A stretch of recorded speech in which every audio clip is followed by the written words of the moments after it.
Christy Wilson. I'm a registered dietitian nutritionist here in Tucson, Arizona, and I will be sharing a quick and healthy recipe with you today. Hopefully this will inspire you to cook something like it or follow this exact recipe at home, as we are staying at home more and taking care of ourselves. And part of taking care of ourselves is feeding ourselves foods that will keep us energized and keep us healthy, especially during this time. So I want to thank the Tucson Hispanic Chamber of Commerce for asking me to share some recipe videos with you all. I will be sharing these with you about once a week, and bring you into my kitchen and show you some things that I make for my family, for myself. And so today I'm going to be sharing with you a lemon parmesan pasta recipe. I've already prepared some of the ingredients just to move things along a little faster, but this is gonna take you maybe 20 minutes maximum, and half of that is just cooking the pasta. So let's go ahead and get started.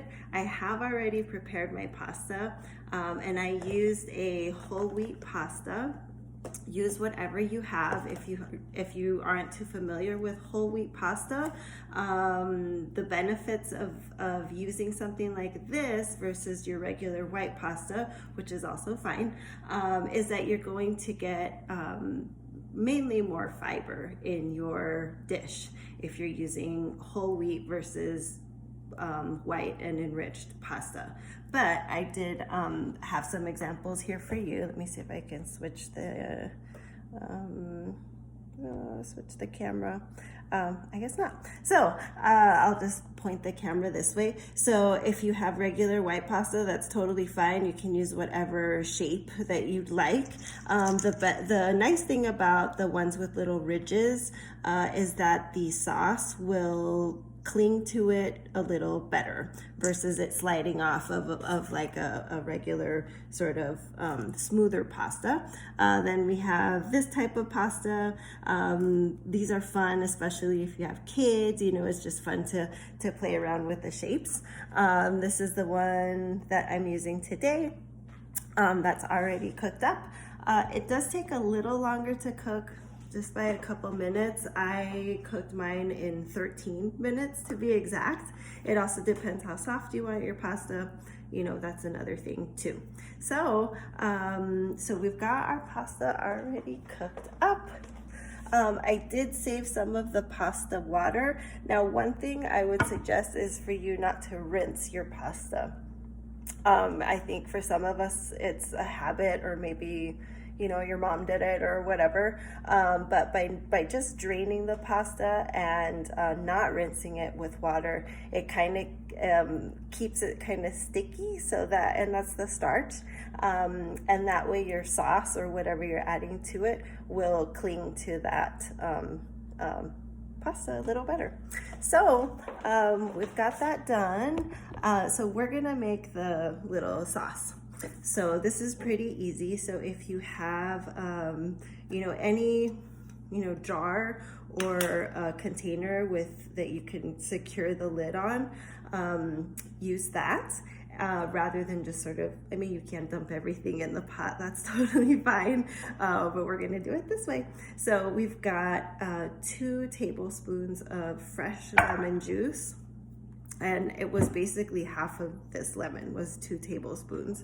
And then we're just making it's like a dressing. So I'm gonna add a little less than a 1/4 cup of extra virgin olive oil. And that's just gonna go in here. And then my spices. So I have half a teaspoon of oregano, half a teaspoon of garlic powder, and then just a little pinch of salt. We're not adding much salt at all, and you can actually not add any extra salt if you want, because the cheese that we're gonna add in, which is just the Parmesan cheese, it has plenty of salt by itself. So I'm just adding everything in here. And then I guess you could add the cheese in here too, but I won't. So I'm just going to shake this up, and everything's gonna combine. So it kind of keeps the mess in here. You can also put this in a bowl and whisk it, you know, if you don't have anything like this. And then we just add everything into the pot. So I'm gonna just bring this over. And I don't think I can angle this, but I'm gonna try. There we go. All right, so we've got our quarter cup of cheese, Parmesan cheese, and then our dressing. That just goes in here. Got some on my fingers. And then we just stir it up.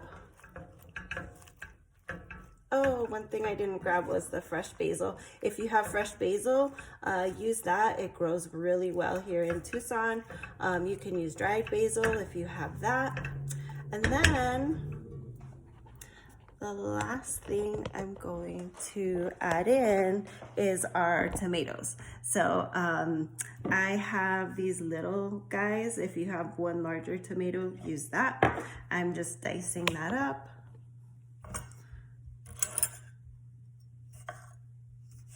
And then this part right here, this harder part, I just slice that off. Some people don't mind it, but I tend to slice that off. And then, you know, just cut it in half if they're smaller like this, and then you can just quarter the tomatoes or cut them smaller. The other thing is you can also use canned tomatoes, which I'm a big fan of. Just whatever, you know, canned tomatoes that you have. So as far as canned tomatoes go, I just wrote down some notes here. So besides the fact that the tomatoes that are canned are picked and canned when they are at their peak, which is around this time of the year.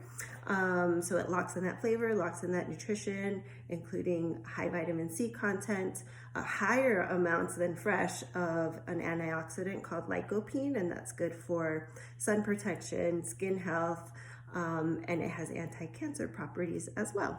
So nothing wrong with getting some canned tomatoes. Okay, so let me figure out how I'm gonna do this. I'm just bringing my pot over.